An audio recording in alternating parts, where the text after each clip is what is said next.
وقت تھا وقت مسیحا.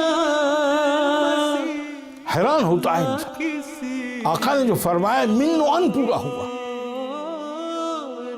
جو مسلمان علماء تھے ان کی کتابیں بھری ہوئی ہیں جس میں وہ دعائیں مانگ رہے تھے کہ اللہ یہ وہ وقت ہے امت مسلمہ پر کہ وہ امام ضرور آنا چاہیے.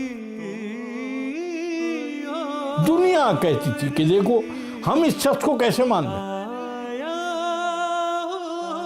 اب جب یہ ہو گیا لوگوں نے کہنا شروع کر دیا کہ یہ حدیث صحیح نہیں ہے.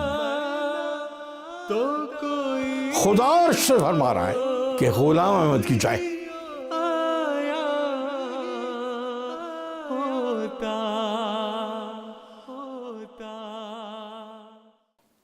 حضرت صلی اللہ علیہ وآلہ وسلم کی پیشگوئیوں کے عین مطابق وہ وقت آیا کہ جب ایمان سریا ستارے پہ چلا گیا، دین دنیا سے اٹھ گیا، مسلمانوں کا آپسی اتحاد تقریباً ختم ہو کر رہ گیا. دنیا کی حالت چیخ چیخ کر پکار رہی تھی کہ اب اس مسیح اور مہدی کے آنے کا وقت آ چکا ہے. اسمعوا صوت السماء جاء المسيح جاء المسيح. قادیان میں ایک شخص نے مسیح ہونے کا دعویٰ کیا. دنیا کہتی تھی کہ دیکھو ہم اس شخص کو کیسے مان لیں. ایک آدمی روزانہ مولوی کو متعلق آتا کہ روزانہ اعلان کرتا تھا کہ لوگوں یہ آدمی جھوٹا ہے، ابھی تو سورج گرہن چاند گرہن نہیں ہونا. اس وقت اللہ تعالیٰ نے پہلے چاند اور پھر سورج اور ماہ رمضان موجود اور خدا کا مہدی موجود جس نے پہلے اعلان کیا ہوا تھا. وہ مولوی جو گلیوں میں اعلان کرتا تھا کہ امام باقر کی روایت ہے سورج اور چاند گرہن نے ماہ رمضان میں ابھی دیکھو بھائی یہ پوری نہیں ہوئی. جب یہ پوری ہوئی سنا گلیوں میں روتا تھا اور سر کو پیٹتا تھا کہ اب لوگوں نے مرتد ہو جانا ہے، اب لوگوں نے کافر ہونا ہے، دنیا تو مرزا کے پاس چلی جائے گی. اب جب یہ ہو گیا لوگوں نے کہنا شروع کر دیا کہ یہ حدیث صحیح نہیں ہے. کیا سورج گرہن اور چاند گرہن لگانا مرزا صاحب کے ہاتھ میں یا بس میں ہے یہ بات؟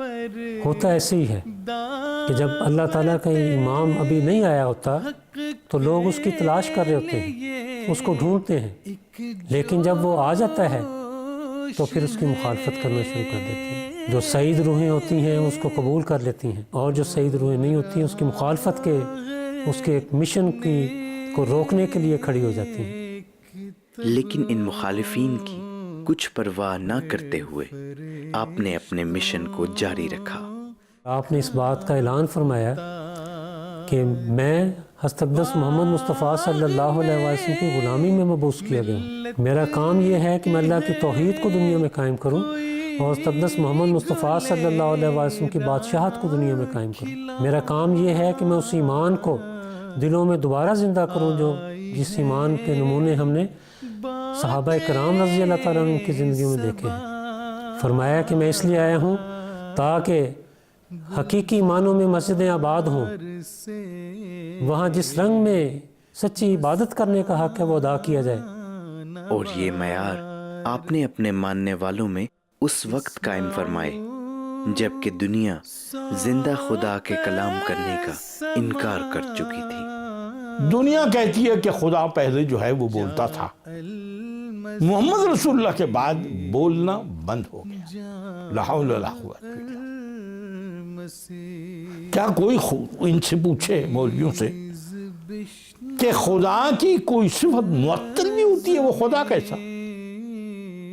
حضرت مسیح موعود علیہ الصلوۃ والسلام نے نہ صرف یہ دعویٰ کیا کہ وہ خدا اب بھی بولتا ہے بلکہ عملی طور پر لوگوں کا زندہ خدا سے تعلق قائم فرمایا. کلات کے نواب کی مجلس عاملہ کے ممبر تھے محمد الیاس صاحب، اور بعض علماء اس کے ممبر تھے عاملہ کے. وہ کہتے ہیں ایک دن ہم بیٹھے تو جو عاملہ کے رئیس تھے انہوں نے باتوں میں کہا کہ خدا تعالیٰ جو ہے، اور باتوں لوگوں نے بھی کہ عجب بات ہے کہ محمد رسول اللہ کے بعد وہی الہام سلسلہ یہ ختم ہو گیا، اب خدا نہیں بولتا۔ پیچھے سے ایک مولوی صاحب بولے، کہنے ہاں ایک ہیں قادیان شہر میں رہتے ہیں مولوی صاحب، ان کا نام غلام احمد، وہ کہتے ہیں خدا بات کرتا ہے، خدا بولتا ہے، خدا وہی کرتا ہے۔ محمد الیاس سب کھڑے ہو گئے، کہنے کہ پھر بتانا ان کا نام۔ انہوں نے پھر کہا کہ ہاں ایک شخص ہے پوری دنیا میں اس وقت جو کہتا ہے خدا بولتا ہے۔ انہوں نے وہ نام لکھ لیا اور شہر بھی قادیان لکھ لیا۔ جب وہ آئے وہ کہتے ہیں میں پوچھتا کلات سے ادھر لاہور، بڑی مشکل سے، ٹرینیں نہیں، جہاز نہیں، یہ چیزیں نہیں تھی، بڑی مشکلوں سے آتے تھے لوگ۔ خیر وہ مختصر کروں، بات لمبی ہوتی ہے۔ محمد الیاس صاحب آئے، کہتے ہیں میں نے پوچھا کہ مسجد قادیان پہنچ گیا، اور میں نے مسجد پوچھی، انہوں نے کہا، تو میں نے کہا کہ مرزا صاحب کب آئیں گے؟ انہوں نے کہا بس اذان ہوئی، اب آیا جاتے ہوں گے۔ کیسے مسجد کے سین میں کھڑا تھا، ایک نہایت ہی پیاری سے انداز میں کسی نے کندھے پہ ہاتھ رکھا پچھلی طرف سے، میں نے ہاتھ پہ ہاتھ بھی رکھ دیا اور پچھلی مڑ کر دیکھا تو حضرت صاحب کھڑے۔ میں نے کہا آپ مرزا غلام احمد قادیانی آپ ہیں جنہوں نے مسیح موعود ہونے کا دعویٰ کیا ہے؟ آپ نے قبل اس کے مجھے جواب دیتے فرمائے آپ کا کیا گم ہو گیا ہے؟ مولوی الیاس صاحب کو حضرت صاحب فرما رہے ہیں کہ مولوی صاحب آپ کا کیا گم ہو گیا ہے؟ میری آنکھوں میں آنسو آ گئے، میں نے کہا حضور میرا خدا گم ہو گیا ہے۔ وہ سن کے آئے تھے نا وہاں بحثیں کر کے، میرا خدا گم ہو گیا ہے۔ حضور نے فرمایا پھر تو آپ ڈھونڈنے کے لیے اچھی جگہ پہ، صحیح جگہ پہ آئے ہیں۔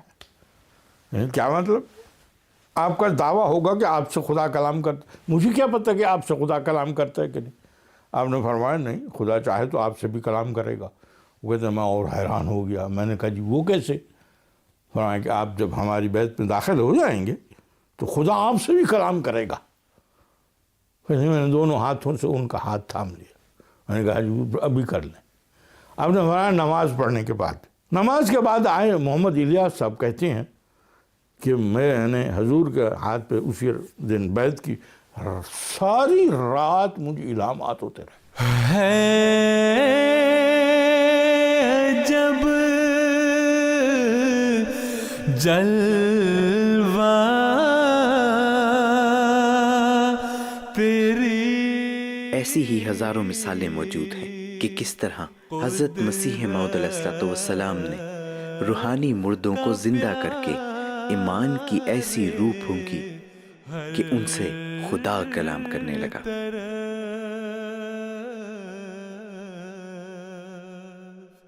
کوئی ایک اعجاز نہیں ہے، کس بات کا تذکرہ کرو۔ قبولیت سے دعا کا اعجاز لے لے۔ شیخ زین العابدین صاحب کہتے ہیں میری بیوی کو 18 ہو گیا اور 4 بچے فوت ہو گئے، میں بیعت کی اور پھر واپس نہیں آیا، اس غم میں کہ چلتے ہیں حضرت صاحب سے دعا کرواتے ہیں۔ زور کا وقت تھا، حضور زور پڑھ کے دیکھا آ رہے تھے، جنہوں نے قادیان دیکھا وہ جانتے ہیں، مسجد مبارک کی طرف چھوٹی گلی ہے، اس میں آئے اور میں نے ہاتھ دست بوسی کی اور گلے لگا اور رو پڑا، اور ساتھی شیخ صاحب، حضور نے فرمایا شیخ صاحب کمال ہے، آپ بیعت کی اور پھر نظر نہیں آئی تو عرصہ گزر گیا، تو آپ رو کیوں رہے ہیں؟ میں نے کہا حضور میری بیوی کو 18 ہے، 18 ایک عورتوں کی بیماری ہوتی ہے کہ بچے فوت ہو جاتے ہیں۔ حضور نے فرمایا اچھا پھر کیا چاہتے ہیں، چاہیں نور الدین صاحب سے کچھ علاج وغیرہ دوائی لے لیں؟ ان کا نہیں حضور آپ دعا کریں۔ اب گلی میں کہتے ہیں شیخ صاحب کہ یہ شیخ صاحب نے خود الفضل میں لکھا ہوا ہے، یہ واقعہ ہے۔